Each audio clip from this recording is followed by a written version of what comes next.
ورّا موتي شننجي بيجرتو السلام عليكم ورحمة الله وبركاته درا درسو guyyaa har'aa guyyaa cidhaa kan caalu guyyaa sargii kan caalu dubartoota keenya guyyaa har'aa eebbaa olii sagantaa addunyaa kana keessa gaggeeffamu kan moototiin addunyaa itti wal geessu miidiyaan addunyaa hundi itti wal affeeru kan gaazexaan addunyaa hedduu itti bahu olitti sagantaan kun ardii tana gubbatti waan hojjetame keessa har'a rabbi bira sagantaa kana caalu jiru addunyaa tana gubbaa keessa dubartoota tana qofaa miti maatii mana keessaa gakkenne jira haadhaaf abbaa isaanii baga gammadan jechuu barbaade warra guyyaa qiyaamaa taaja nabi Muhammad sallallahu alaihi wasallam guyyaa qiyaamaa warra quraana haffaziise maatii isaanii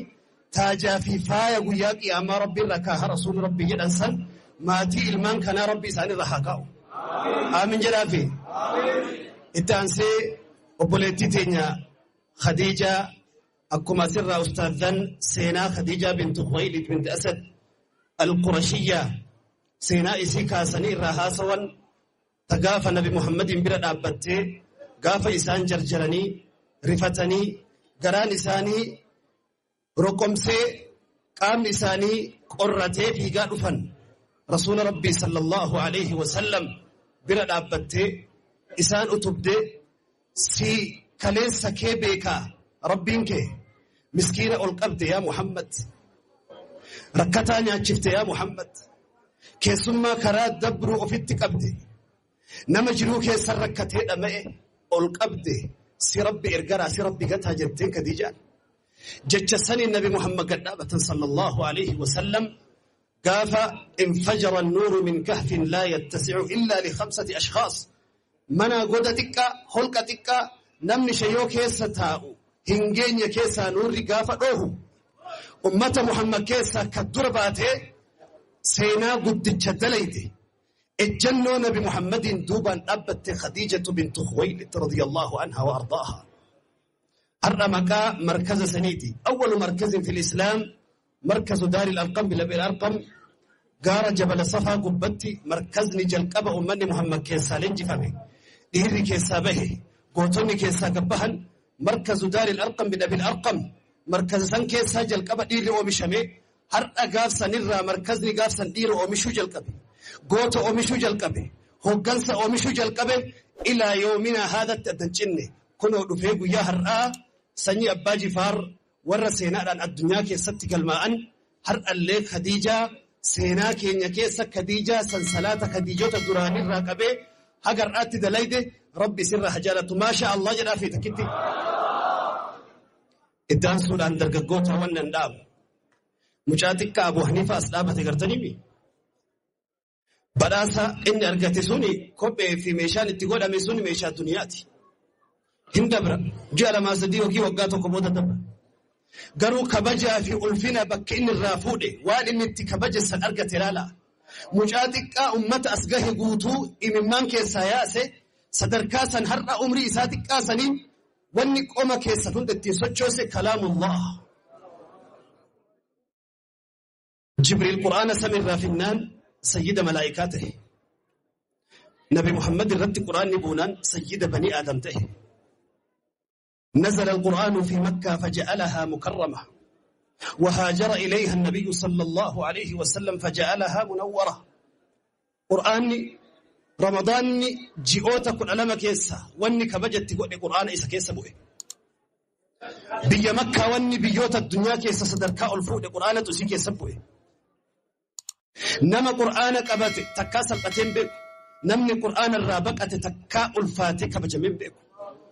dargaggeessa har'a muuziqaa yuutuub irraa muuziqaa bara 1990 irraa qabee haga bara 2026 irraa bahu qomatti haffazee deemu muuziqaa isaa fi mucaa xiqqaa Abu Haniifaa kan wal bira bantee osoo bannee laallee qoma isaanii kana mana dukkana qabrii fakkaatu keessa jira kun mana immoo nuura rabbiitu keessa jira har'a jechoota feesbuuka gubbaa tiiktookii fi sooshaal miidiyaa gubbaa ittiin dhamaanee dargaggeessi keenya haasawa fofokkataa kana qofa qomatti gadi guutate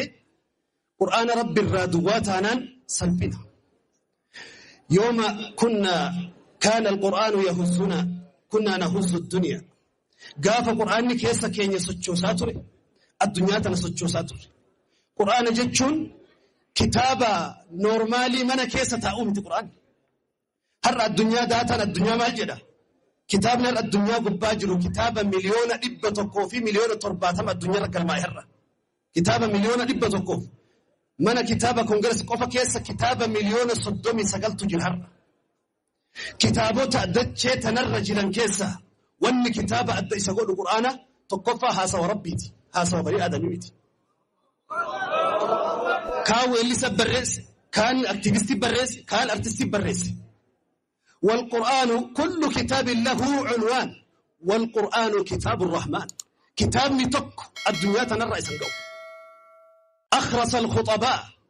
وأعجز الحكماء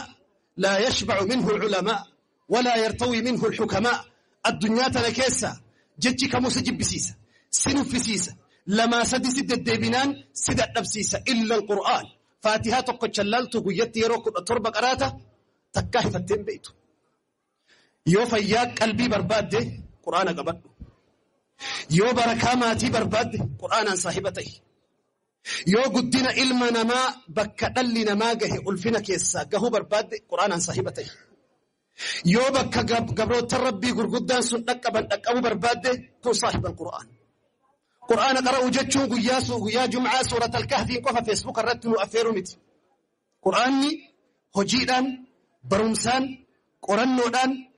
beekumsa gurguddaa isa keessa jiru barnoota addunyaadhaan wal bira qabuudhaan raajii isa keessa jiru arguudhaan quraana wajjin jireenya nuuf haa ta'u isiniin jedhaa cufa keessan qoma keessan hunda aamin jedhame birraan darban qabne quraana qoma keessan rabbi quraana haa guutu lafee fi foon keessan quraana wal haa makatu haga duniyaa gubbaa jirtan rabbi quraanaan adda isiniin baasin gaafa duniyaarraa deemtan rabbiin qur'aanaan duniyaa keessan haa kattamu.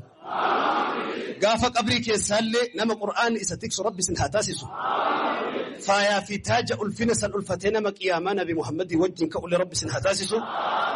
Ulfaadhaa galatoomaa wassalaamu alaikum wa rahmatullah. Tamsaasa Islaamaa miidiyaa barakaa hojiin kan kee guddaa halaalaa mul'ata sagalee Islaamaa mul'isuun beekamta halkanii fi guyyaa fiigdee tattaafata gaaraaf laga ceetee baadiyyaa magaalaa oliif gadi fiigda diinii kan kee jala jazaan kee jannata siif ta'uu kajeella.